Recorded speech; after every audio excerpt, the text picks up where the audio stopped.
All right, it's Brad Gaviello with BANJJ, and I'm here with. Meredith Placko, the program director of Amazing Las Vegas Comic Con. So, Meredith, what's it like to be the director of the Amazing Las Vegas Comic Con? You know, honestly, this is my first time doing something like this. I've been going to conventions for about 15 plus years now as both an attendee and a guest, and this is my first time behind the scenes, and it's amazing. I love it. Like, they came to me and said, hey, can you help diversify our programming? Can you break it out some, bring in some more women, some more people of color? And I'm like, sure, let me do that. So I called some friends and some favors in for some folks, and they all came out, and really it's just been a party. That's all I can say. I can tell it's very fun. We've been to some of the panels right there. What were some of your favorite panels here at the Oh my gosh. Well, I didn't get to, I was popping in and out, but I really loved the Kick-Ass Women of Comics panel hosted by Jenna Bush. Jeff Henderson did a really good storytelling panel. There was professional fans that featured Elena Jordan, Emma Fife, Bonnie Gordon, and Xander, who was on King of the Nerds, where they talked about what it's like to be a fan and then get to be a guest at these shows. So those were some of my favorites. And then we just wrapped the kids' costume contest, and there was over 200 kids just coming out with all their cute costumes, and it was so adorable. It's so cool. As a cosplayer, what was some of your favorite cosplays that you've seen? Oh my God.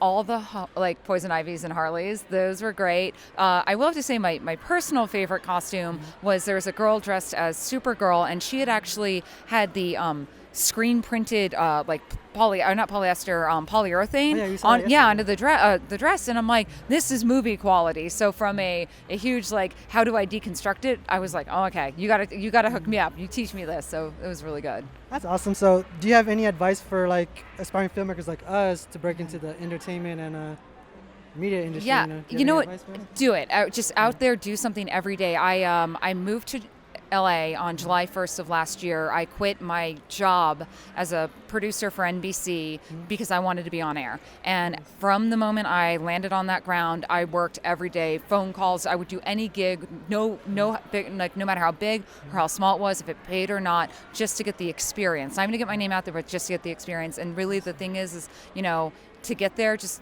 do everything you can. Coming out to a show like this, doing as much coverage, being nice to the people who can get you into things, it helps. And just, all I can say is don't give up.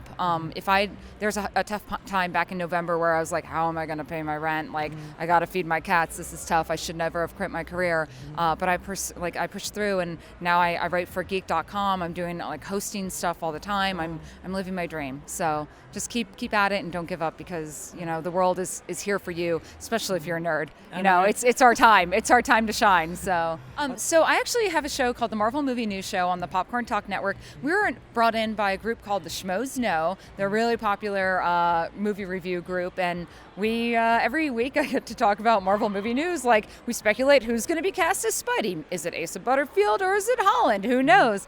But it's a really wonderful family out there. We're located in LA, and there's a whole bunch of shows. We have a DC show. We have movie breakdown. I also do a show called the Cosplay Coach on there. And yeah, it's a lot of fun, and it was my first real introductory to being on air, and everyone's been great. Everyone's just really, really nice out there. Awesome. Yeah. So basically, I moved to LA, and I was at a party. I was at my boyfriend's birthday party, and this guy comes up to me, and he's like, hey, I hear you really like Marvel. Do you want to do a talk show about Marvel? And I'm like, yes, I do. So his name was Ken. He does a Jedi Alliance show, a Star Wars show, but he's also involved with the Schmoes Know, and it was the Schmoes who kind of sponsored us and brought us in. But I've been working in the entertainment industry since '96. I was on air and radio, and then I moved behind the scenes as a producer for television news, and so really, basically, my fear was to be on camera. It used to be that you would have something like this, and I'd be like, I don't know how to talk, but just being invited to do that Marvel show and getting comfortable in front of the camera every day is how I can do this stuff. Awesome.